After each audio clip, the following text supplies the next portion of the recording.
ជំរាបសួរគ្នាយើងខ្ញុំឈ្មោះអេលីលីខ្ញុំរស់នៅកែបពីឆ្នាំ2002ខ្ញុំមានផ្ទៃសំណាក់ឈ្មោះផ្ទៃសំណាក់នៃឆ្នេរភាសាបារាំងនិយាយបាន Hôtel de la Plage នៅកែប7ឆ្នេរសមុទ្រខ្ញុំទៅប្រទេសច្រើនពីព្រោះខ្ញុំមករកអង្កាំពីព្រោះខ្ញុំនៅប្រទេសបារាំងលក់អង្កាំ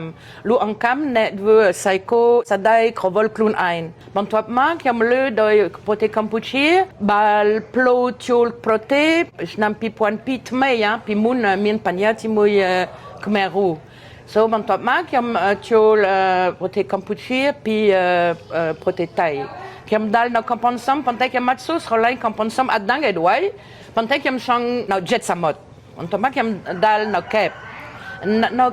ខ្ញុំ direct ខ្ញុំស្រឡាញ់ខ្លាំងណាស់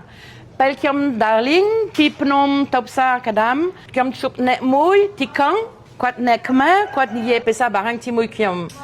ខ្ញុំ surprise ខ្លាំងឯដូចគាត់ចេះនិយាយភាសាបារាំងគាត់និយាយគាត់គុនមណ្ឌលនៅមណ្ឌលគេរៀនភាសាបារាំងគាត់សួរខ្ញុំបងចង់ទៅមើលមណ្ឌលខ្ញុំនិយាយខ្ញុំគិតអូខេពីព្រោះសម្រាប់ខ្ញុំអត់មានគុនខ្លួនឯងទេ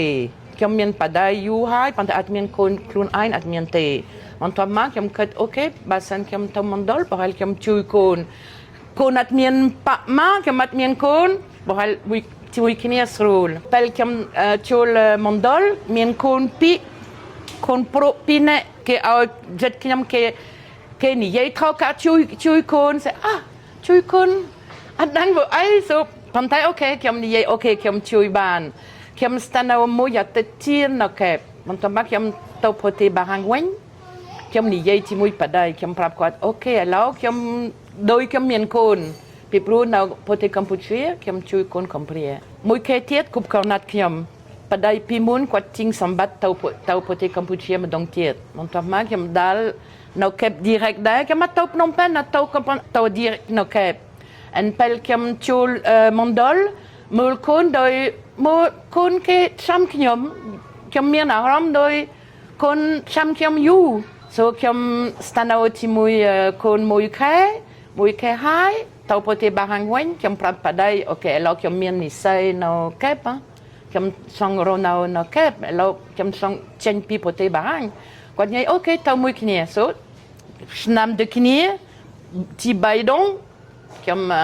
ទៅកែបជាមួយបដៃពេលដែលនៅកែបជាមួយបដៃ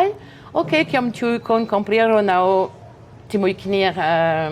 នៅកែប2002 2003បន្ទាប់មកឆ្នាំក្រោយ3គ្នាជាមួយបដៃអត់អីទេខ្ញុំមានកូនខ្ញុំជួយ